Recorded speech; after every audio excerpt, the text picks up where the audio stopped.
நடக்குதுன்றதுதான் விஷயம். சரியா? சிம்பிள். 34வது கேள்வி. ஒரு ஒடுக்கமான குழாயின் 2 முனைகள்லையும் A, B என்ற 2 முனைகள்ல சவர்க்கார குமிழிகள் உள்ளன. சர்ஃபேஸ் டென்ஷன் கேள்வி வருது. ரைட் தானே? தொடக்கத்திலே குழாயின் நடுவில் உள்ள திருகுப்பிடி மூடப்பட்டிருக்கின்றது. இந்த திருகுப்பிடியை வந்து மூடி வச்சிருக்காங்க. ரைட்டா? மூடி வச்சிருக்காங்க. ஸோ அதுக்கு பிறகு திறப்பாங்க. இதானே வளமையா வாரகளிலே இதானே கன்செப்ட். ரைட். இது மாதிரி நாம ஆல்ரெடி பாசிபிளா படிச்சிருக்கோம். ரைட். ஸோ இந்த திறந்து விட்ட உடனே என்ன நடக்க போகுதுன்னு சொன்னா பியா இருந்தது, பி அவுட்டா இருந்தது. இது P1 இருந்தது, இது P2 இருந்தது.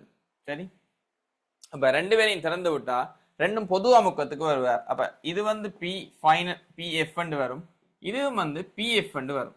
2 பேரும் பொது அமுக்கத்தை அடைய போறாங்க. பொது அமுக்கத்தை அடையக்குள்ள உள்ளமுக்கம் சமன், 2க்கும் சமன். வெளியமுக்கமும் 2க்கு சமன். உள்ளமுக்கம் வெளியமுக்கங்கள் சமப்பட்டா மறைமுகமா டெல்டா PAயும் டெல்டா PBயும் அமுக்க வித்தியாசங்கள் இறுதியா சமன். ஓமா இல்லையா? ரைட்.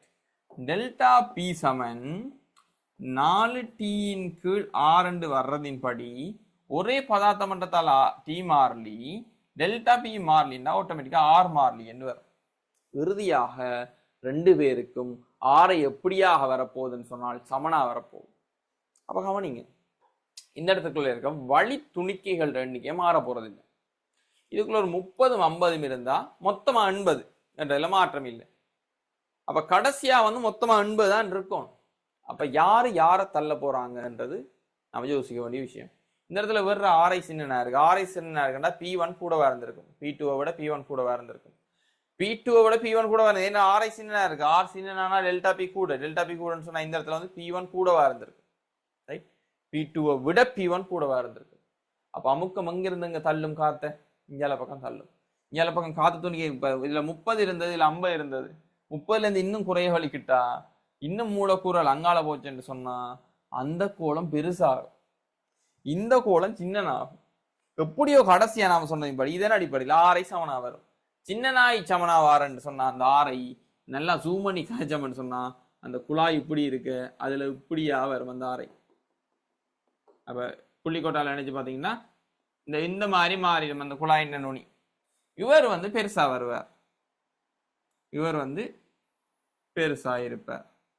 இவர் பெருசாகி ஆரையை சமப்படுத்துவார். இவர் வந்து காத்தாங்கால பக்கம் அனுப்பினதால இவர் இப்படி சின்ன வருவார். ரைட். அதுக்குள்ள இல்லைதா? அப்படி கடைசியா வந்து அந்த சின்ன இதை வந்து அப்படியே ஃபுல் வட்டமா மாத்தி பார்த்தீங்கன்னு சொன்னால், ஃபுல் கோலமா மாத்தி பார்த்தால் இந்த இருக்கிற ஆரையும் இந்த ஆரையும் இதுக்கு வர போற பெரிய வட்டத்தின் ஆரையும் கடைசியா சமனா வந்து சேரும். விளையுதா? இறுதி ஆரைகள் சமன். இறுதி ஆரைகள் சமன் சொன்னா அவர் இல்ல. சோ 3வது 5வது ஆண்டு பார்க்கக்குள்ள இந்த இடத்துல இறுதி கனவளவுகள் சமன் இல்லை என்றாலே இவர் இல்லவர். விளையுதா? இந்த ஐடியாலஜி இருந்தா விடையை எலிமினேட் பண்ணி எடுக்கிறது பெரிய ஒரு விஷயமே இல்லை. ஜஸ்ட் நமக்கு தேவையான விஷயம் வந்து ஐடியா. விளங்குதா? சோ நமக்கு தேவையான விஷயம் வந்து ஐடியா. ரைட். ஐடியா சரியா இருந்துச்சுன்னு சொன்னால் நம்மளால ஈஸியா வந்து விடைய எடுத்துக்கொள்ள முடியுமா இருக்கு. சரி, ரைட். அடுத்ததா வந்து பாத்தீங்கன்னு சொன்னால் ரைட்